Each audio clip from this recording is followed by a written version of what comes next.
Yep. Well, there's still plenty of ISIS to be defeated. I know that it's been a significant milestone in the campaign to defeat ISIS in Mosul, the largest city that they've ever held, while equally at the same time fighting ISIS in their de facto capital in Raqqa. But we're very clear in understanding and knowing that even after the defeat of ISIS in Mosul and the imminent defeat in Raqqa, there still will be pockets and there still will be strongholds left to defeat ISIS. And in particular in Iraq, there is Tal Afar, which is just west of Mosul. You also have Hawija, which is south of Kirkuk. And then you have a western Anbar province, specifically in a town in and around Al-Qaim. And in Syria, after Raqqa, there are several ISIS strongholds that remain along the Euphrates River Valley. And some of those places are Deir ez-Zor, Mayadeen, and Abu Kamal, just to name a few.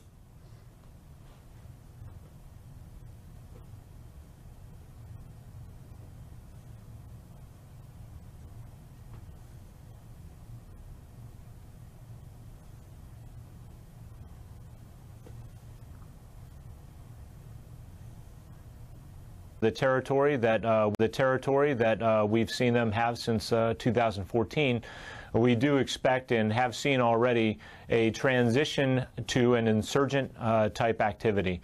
And so we understand and we are believe that that threat will persist and will still be around.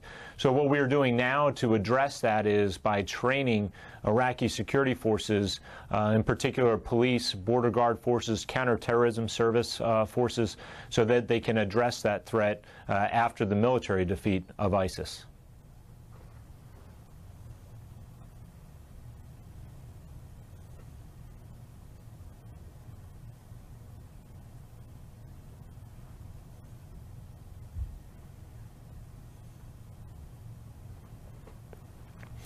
Well, that is a question perhaps that is better posed to leadership at the higher levels. As a soldier and as a service member who wears the Combined Joint Task Force Operation Inherent Resolve patch on my shoulder, I can talk to you about the military defeat of ISIS and what we are doing to set conditions for the future. I'm not the right person to address any outside influences of Iran or elsewhere, so I'd refer you to someone else on that.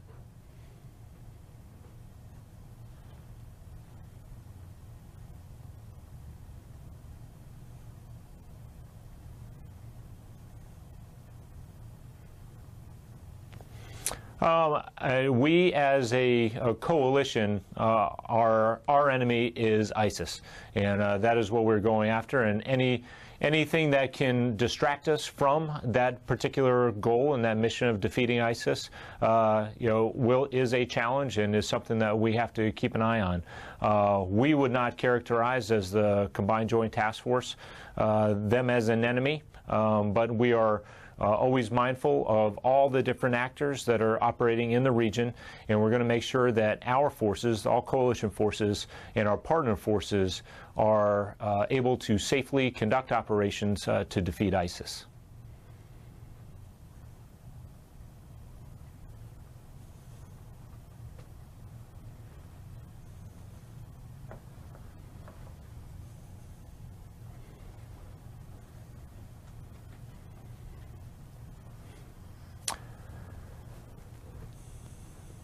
Well, in Syria specifically, the Syrian Democratic Forces have proven over the last 2 years that they are a very capable force for defeating ISIS.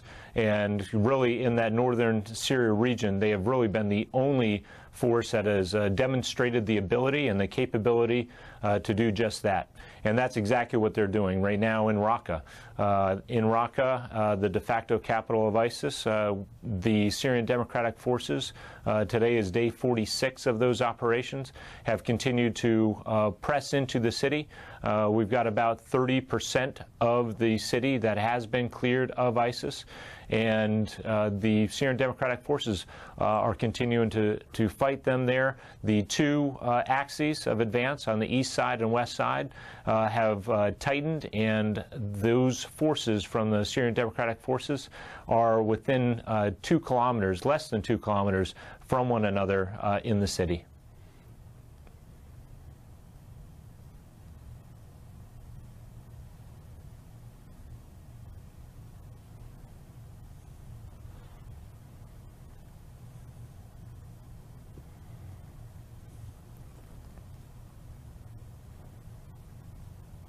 I do think that was the right decision, and I'll tell you why.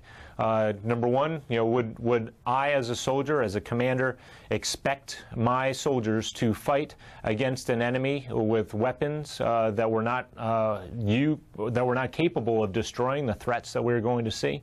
That would not be acceptable to me. And so, being able to provide our partner forces with the right equipment to defeat the threats that we know that they're going to face, that we have seen that they have already faced, I think is the right decision. We clearly understand the concerns from our NATO ally Turkey, and we have been open and transparent with providing them the types of weapons, the serial numbers of each weapon, and we have our forces that are with these partner forces to make sure that they are used for the purposes in which we gave it to them.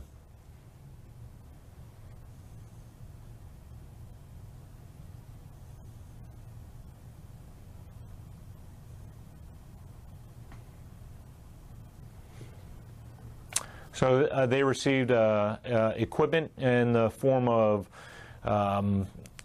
vehicles, small arms weapons, mortars, and weapons to defeat the threat of the vehicle-borne improvised explosive devices, these car bombs that have been used in both Mosul and we've already seen used in Raqqa. And then we've also provided them, I think I already said, ammunition. So those are the types of weapons that we have provided to both the Arab and the Kurdish elements of the Syrian Democratic Forces.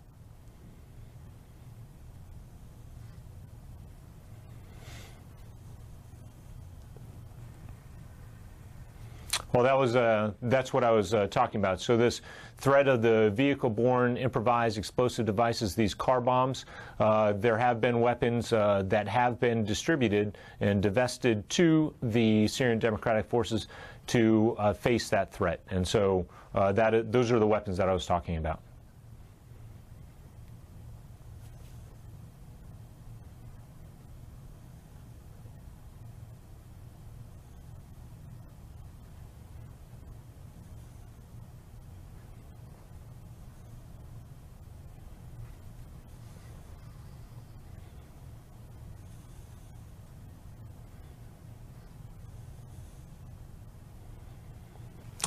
I can't address like that higher end type stuff that you were talking about. I know that as a soldier, as a commander who's been on the ground, and when you're fighting an enemy like ISIS, as I've stated before, the Syrian Democratic Forces and the Arab contingent of the Syrian Democratic Forces, who is doing the bulk, and that is the majority of the force that is fighting in Raqqa.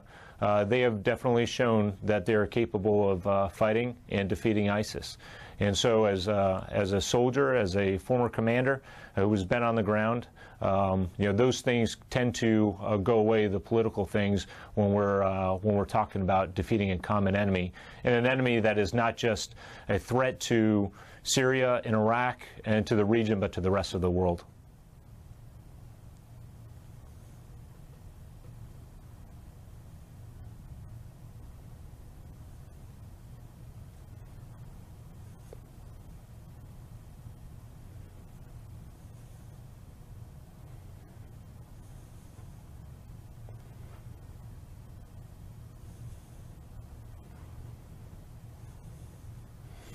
Well, I would say we are partnered with them because of they want their homelands back. They want their families and their region to be free of ISIS. So we're working together for a common goal. We, as the United States and as a coalition, and the 73 different partners that make up the coalition, all want to see ISIS gone. And I think the common thread there is that so do the Kurdish elements of the Syrian Democratic Forces and the Arab elements of the SDF, the Syrian Democratic Forces. We all want to see ISIS gone. So that partnership is there for a reason, and that is why. I think that answers your question.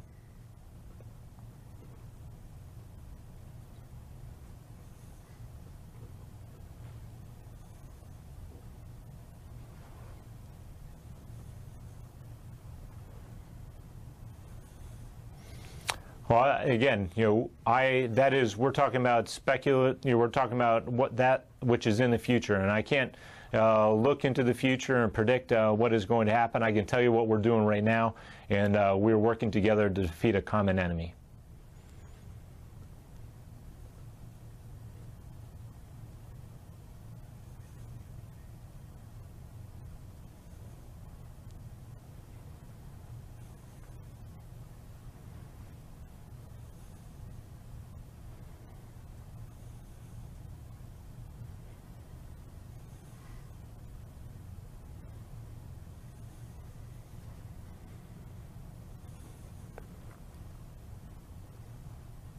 I'll just go back to exactly what I had stated before. So, again, we are working with the Syrian Democratic Forces, both Arab and Kurdish elements, to defeat a common enemy. And we're doing that right now. We're very successful at doing just that. So what happens in the future, what happens after Raqqa, what happens after ISIS is defeated and along the middle Euphrates River Valley, that is not going to happen in the next couple of weeks. That is not going to happen overnight. This is something that's going to take time, and we will have to assess and see where we are and when that happens to identify what happens next with our alliance and with our partnership with the Syrian Democratic Forces.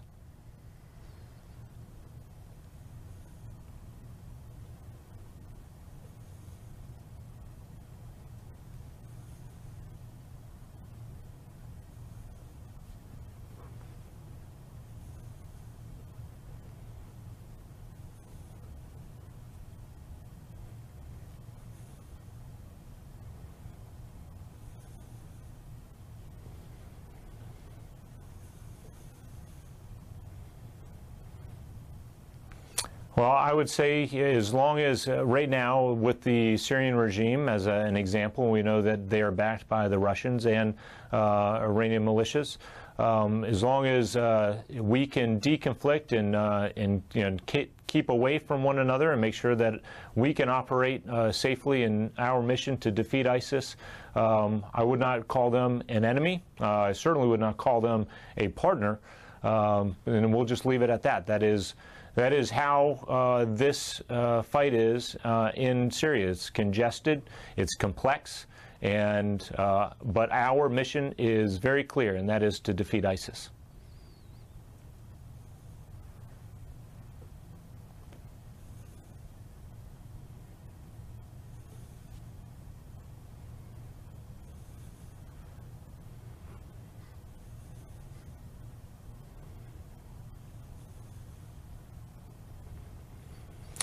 I would not. I won't characterize from the coalition standpoint either way about whether or not we'd be happy. I think what we would be confident about is the direction in which we are going, which is defeating ISIS in Iraq and Syria. We have seen it in both Iraq with Ramadi, Tikrit, Fallujah, Mosul. We've seen it in Syria with the defeat in Manbij, Idlib, Dabiq, Tabqa. All those things, we're all moving in the right direction. More than 117,000 square kilometers have been freed of ISIS throughout the region, and we will continue to move in that direction to where we are successful in our mission to defeat ISIS militarily in Iraq and Syria.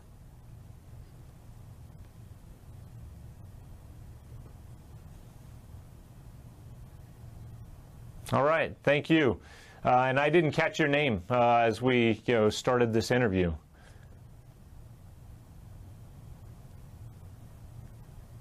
Stefan, okay. Okay. Und woher kommen Sie?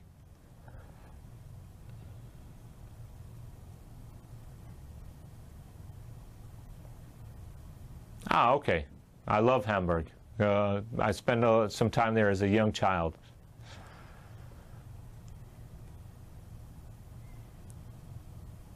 Okay. Anything else, Stefan?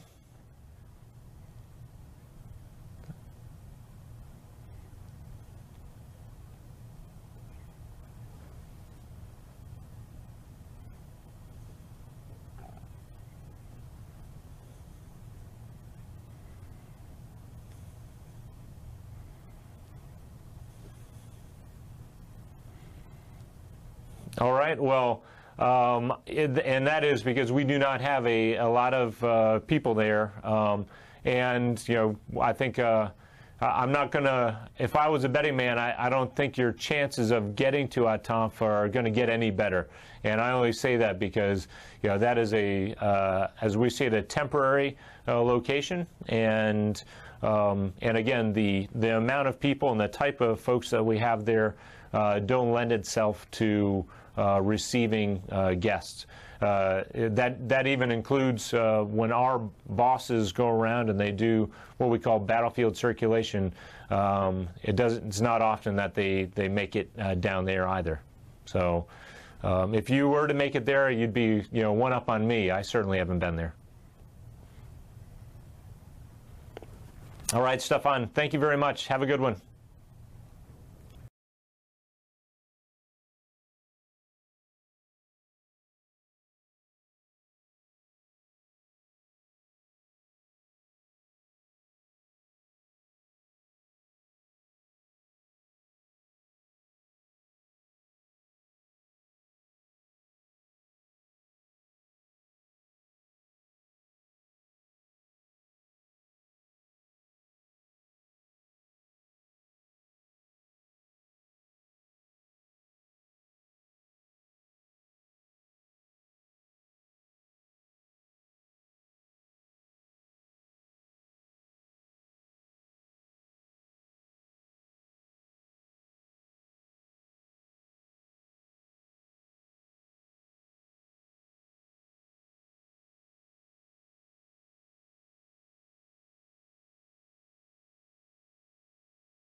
And I am honored to have with me today spokesmen from the Iraqi security forces.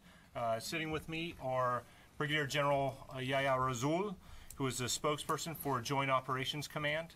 We have Brigadier General Hogard Hikmat, who is the spokesperson for the Peshmerga forces.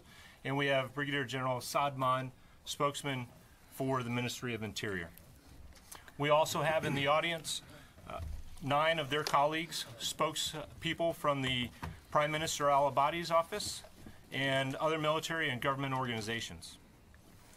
You are all well aware that Prime Minister Abadi officially announced the liberation of Mosul earlier this week. We in the coalition want to echo Prime Minister Abadi's congratulations to the Iraqi security forces. This is a historic victory against a brutal and evil enemy. This victory deals a significant blow to ISIS towards ending their false statehood. Over the last 3 years, through Iraqi determination, ISIS has been on an increasingly rapid decline, losing Tikrit, Ramadi, Fallujah, and now Mosul. I'm Brigadier General Yahya Rasul Abdullah, the spokesperson of the Joint Operations Command. Pleasure to be here with you. Yes, it is a historical days that we managed to achieve our victory with your help, with the help of our friends for the coalition forces and also the American friends. Yes, it is a historical days, and really areas where just as my friends mentioned. A question for the General. How do you respond to charges that the Iraqi forces caused a lot of civilian casualties during the Mosul fight?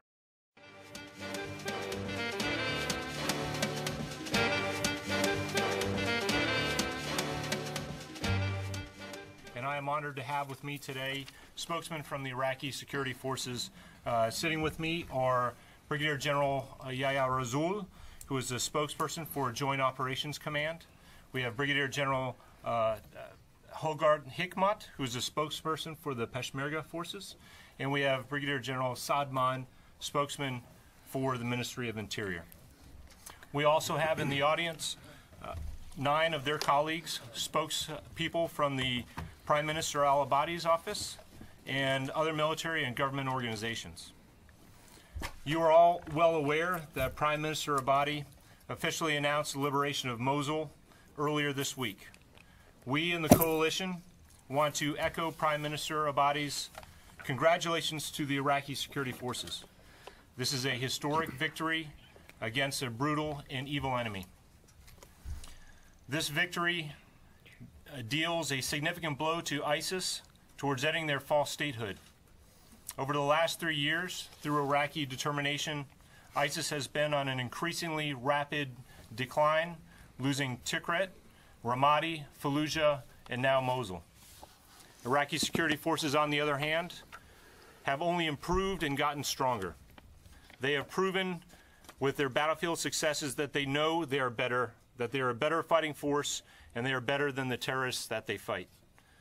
Defeating Daesh throughout Iraq has been a true unity of effort underneath Prime Minister Abadi's direction. And just look at how the Iraqi security forces have fought.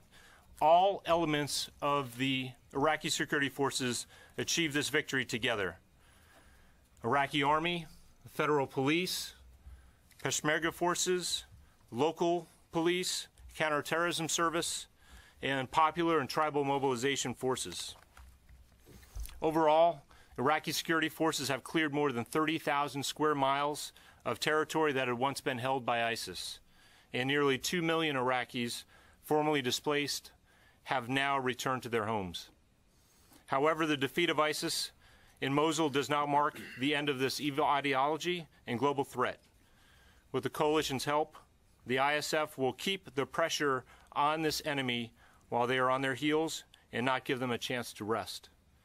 The coalition, with both military and through stabilization efforts, will continue to support Iraq in their efforts to defeat ISIS. The progress that has been made to date is because of our brave Iraqi partners who take the fight to ISIS every single day, and the strong coalition that supports and fights with them. And it is the professionalism and the dedication and competence of these men and women who have gone toe-to-toe with this terrorist group and have paved the way for ISIS's lasting defeat. And with that, I'll now turn it to General Rasool for opening statement.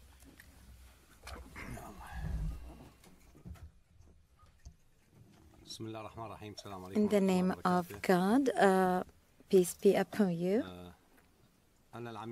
I'm Brigadier General Yahya Rasool Abdullah, the spokesperson of the Joint Operations Command. And currently I'm present with my colleagues and brothers as a part of a delegation after the victory achieved by our heroes of the Iraqi forces and the defeat of ISIL, the terrorist organization. Quite frankly, when I talk about the battle to liberate Mosul, since most of the steps and phases of this battle, whether fighting at the east or the west bank, and the victories we achieved, and also when it comes to the west bank or the right bank, we achieved a number of victories at the when it comes to the military operations. I was looking at the plans and the planning and the professional work of our forces from the beginning. That planning went through phases, and at times we stop to have some consideration for certain circumstances or considering some of the changes based on the geography, the nature of the battle, and the enemy we're fighting, and according to what the military leaders are looking into and considering. But the long period taken by this battle is because of the reasons that we can explain as a Iraqi leadership with the guidance and directive of our Prime Minister, Dr. Haider al-Abadi, the commander of armed forces. Before the beginning of the military operation to liberate the city of Mosul, the purpose was to liberate the person, the human, before liberating the land itself. Therefore, we consider this a human victory. Before a victory of a location of a land, we liberated millions of people. We liberated them from terrorism, starvation, and the worst terrorist organization in the world known to humankind. And we did a great job by this victory. Our heroes, Iraqi forces in the Iraqi military and the counterterrorism services, and also the federal police forces. These are our heroes. In addition, the Peshmerga, these are other heroes, and also the Popular Mobilization Forces. From the beginning, they were part of all our military operations to liberate the city of Mosul. This victory is a victory of a coalition that liberated large areas that was, quite frankly, the most difficult areas to liberate because of the nature of our enemy. We're not forgetting here the role of our friends in the international coalition. They supported us in so many different ways. First, they really helped us when it comes to sharing intelligence information and the aerial imagery that they shared with us, and the continuous aerial coverage they gave our forces on top of the equipping, training, and support that we received from our partners with the latest and the most modern weaponry that we needed, quite frankly, in this battle. However, let me emphasize that the main victory was the liberation of the old city of Mosul. That battle has a great significance. The old city of Mosul is composed of a number of areas and neighborhoods. Its geographical nature is a little bit different. It's an old and ancient city, very crowded with very narrow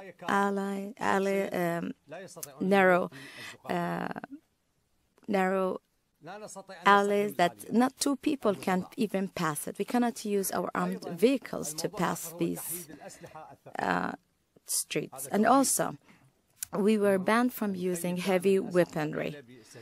Simply, we tried to target the enemy when it's located in an area that we can use our heavy weaponry. But they booby-trapped everything, the buildings, the small areas and alleyways, and also they used dummy traps. And they also used innocent civilians as human shields.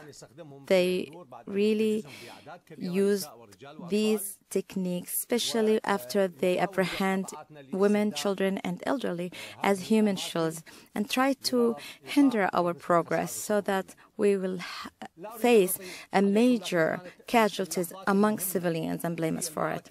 I wouldn't really take a lot of time, but the last battle was the battle to liberate the old city after we advanced to the southern area. But our heroes continued, liberated to Bab al-Tob, al-Sharkhana, and the market of Najaf and Sarkhana to the southern bank of the city, and they raised the Iraqi flag at those liberated areas. In the western area, we had the counterterrorism services, and in the northern area, we have the different parts, which have the Division 16, supported by the armed 9th Division. What was left is Al-Qula'at area. In the western area, we had closer to the counterterrorism services, and the area of Shahwan that was located closer to the northern axis, where the different divisions of the Iraqi army was located. This organization, when they realized that they are being defeated in the battle, they were, out of desperation, they used suicide men and women. The numbers killed as a result of this technique, most of them are from other nationalities, Arab nationalities and foreign nationalities. I would say 80% of them were from other nationalities, Arabic and foreigners, and composed from both genders, men and women. I was there at where the counterterrorism services were located, and quite frankly, to identify corpses, and we identified 6 women from other than non-Iraqi citizenry. And we have the documents. And they were wearing explosive belts, and they were attacking our forces. And within one day, there were 17 suiciders facing our forces.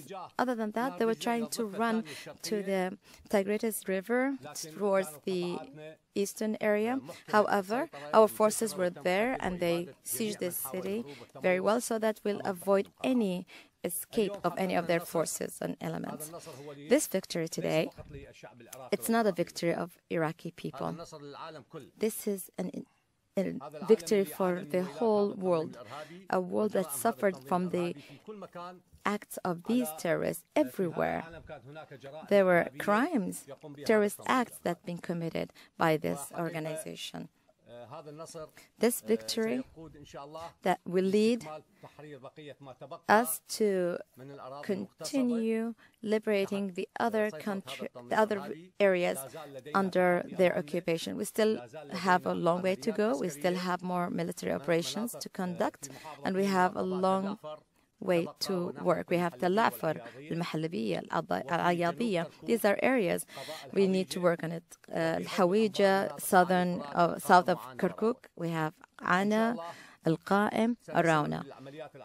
God willing, we'll continue our military operations. We defeated this state of so-called illusion, blasphemy, and today we have our city back as a result of our sons and daughters, the heroes of Iraq, and all those who stood by us, and I would like to thank them as part of the international coalition who are fighting all those terrorist organizations. And as I said, God willing, we are continuing our military operations to continue liberate the remaining occupied lands of Iraq, and we want to get rid of those barbaric elements from our home. homeland. سەرکەوتنەکانی هێزی عێراقیەکان و هێزی پێشمەرگەی کوردستان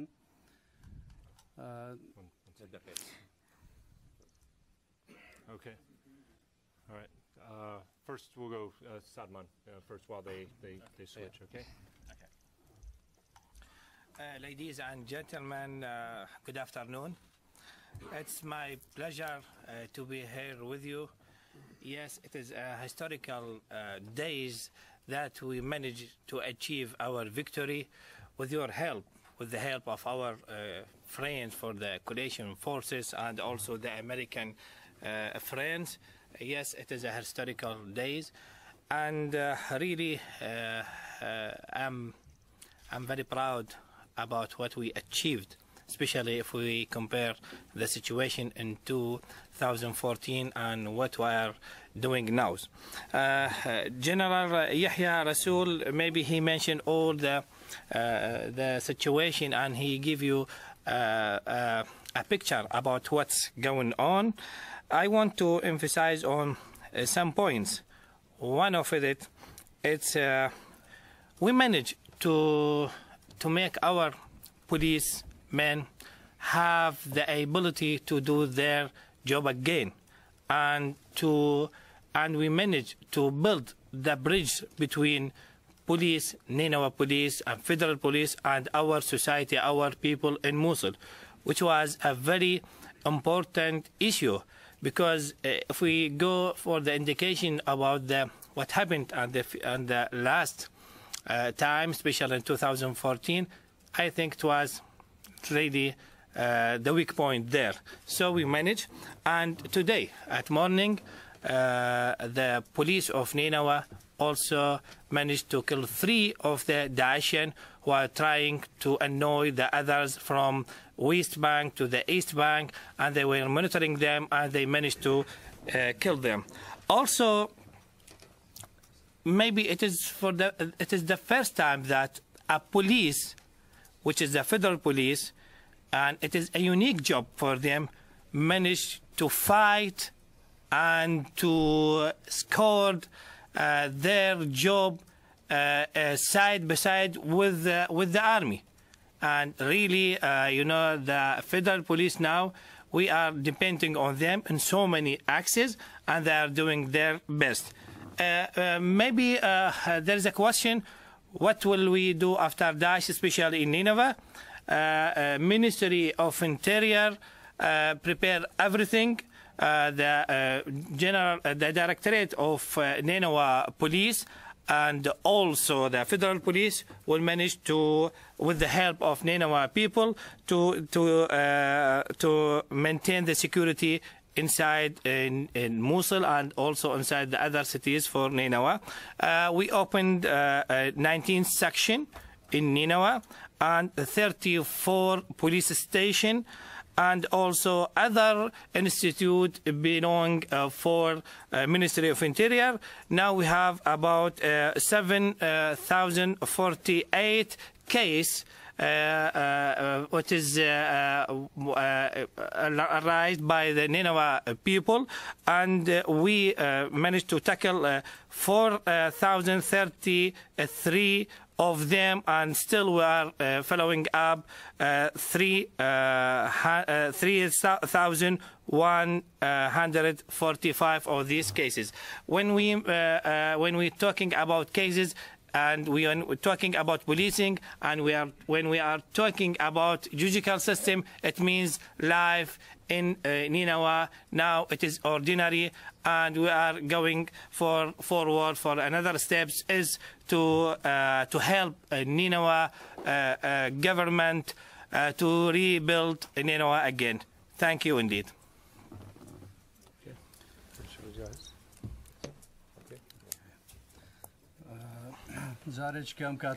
I'd like to welcome you.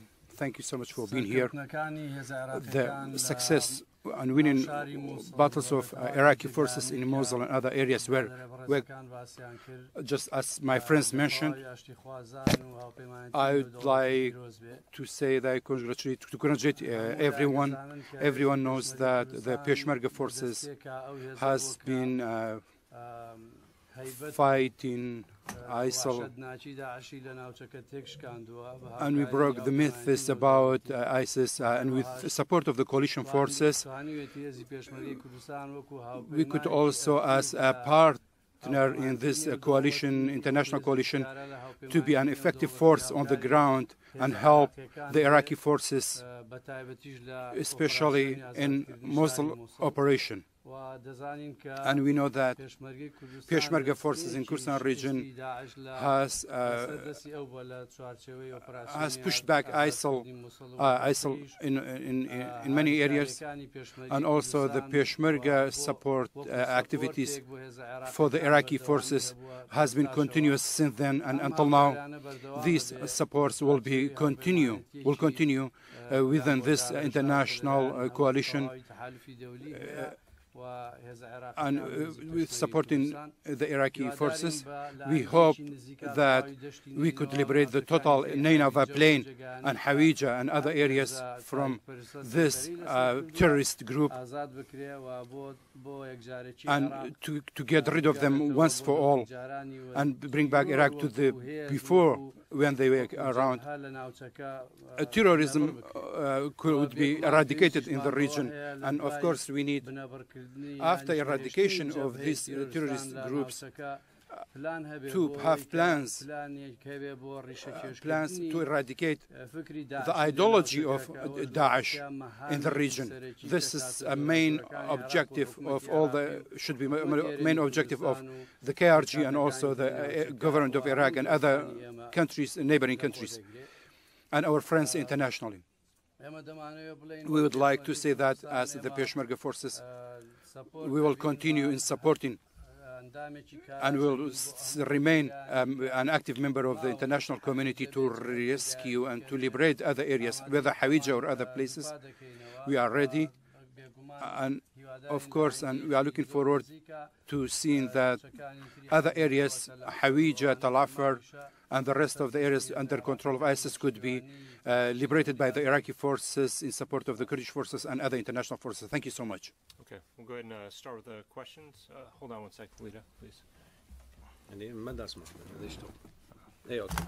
Okay, go ahead, Lita. Yes. Hi, Lolita Baldor with the Associated Press. A question for the General. How do you respond to charges that the Iraqi forces caused a lot of civilian casualties during the Mosul fight, and other abuses there? And then for the other two, can you talk a little bit about what you'd like to see from the coalition and also from the Peshmerga forces as you move ahead to the fight for Tal Afar and along the Euphrates River Valley? And do you want any additional support in the stabilization of Mosul?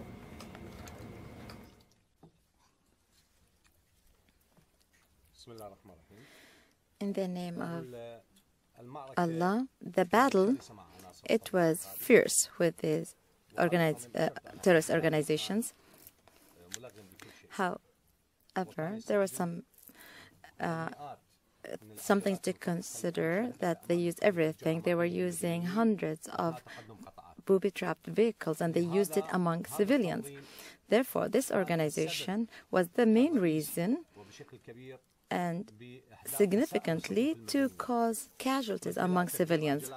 They used booby-trapped vehicles among neighborhoods, and also shooting people using hound and rockets towards civilian residences, on top of the suiciders and landmines. Therefore, this terrorist organization was trying to cause the most civilian casualties, knowing very well that militarily they've lost the Battle of Mosul and they will be eliminated.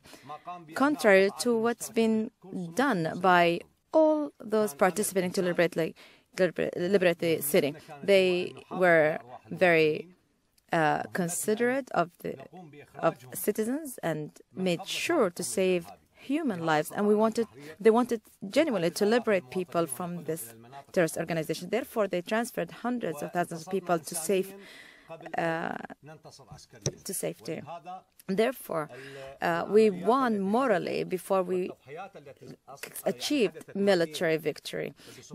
The sacrifice among the civilians and those sacrifices done by the elements of our forces are much more different. And this is, if you heard about civilian casualties, it's because of what the terrorists done to them, achieved and military victory, because of the sacrifice among the civilians and those sacrifices done by of our forces are much more different. And in this relation, if you heard about civilian casualties in Tel Afar of what and civilian casualties, what we quite frankly need from the coalition, on top of what been mentioned by Brigadier General Yahya, something to consider, that they used everything. Prime Minister who stated 3 days ago, he was very clear in his statement, and they used it among civilians.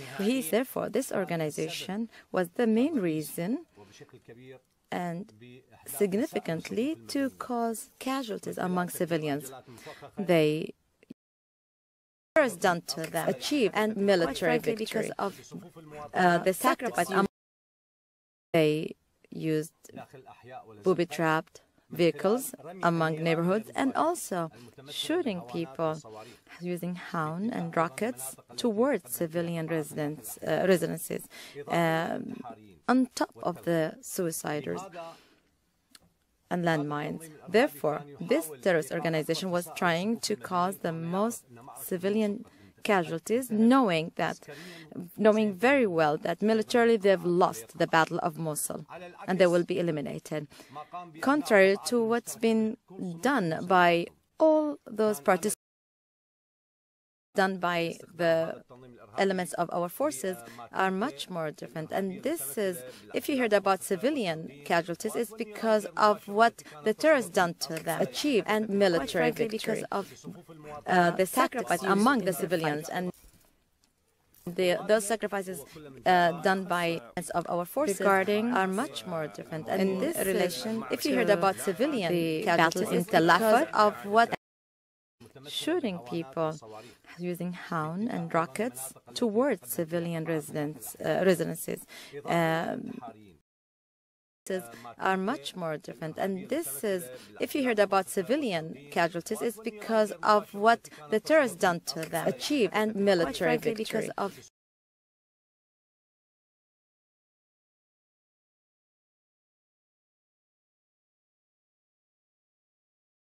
people using hound and rockets towards civilian residences are much more different. And this is, if you heard about civilian casualties, it's because of what the terrorists done to them, achieved and military victory, because of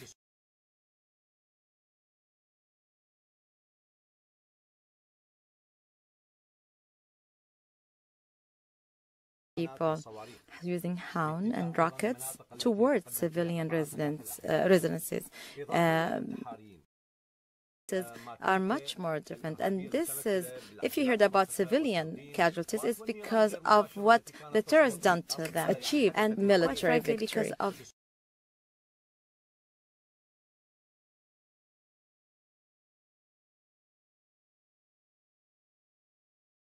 people using hound and rockets towards civilian residences are much more different. And this is, if you heard about civilian casualties, it's because of what the terrorists done to them, achieved and military victory, because of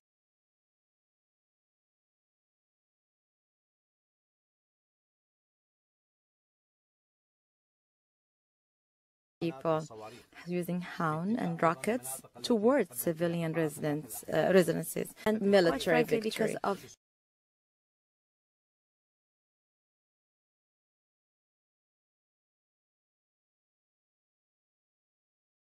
people using hound and rockets towards civilian residences and military victory, because of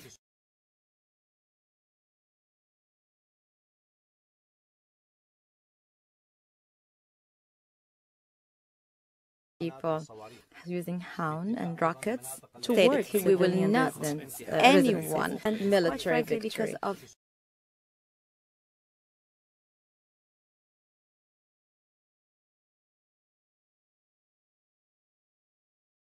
people using Hound and rockets stated we will not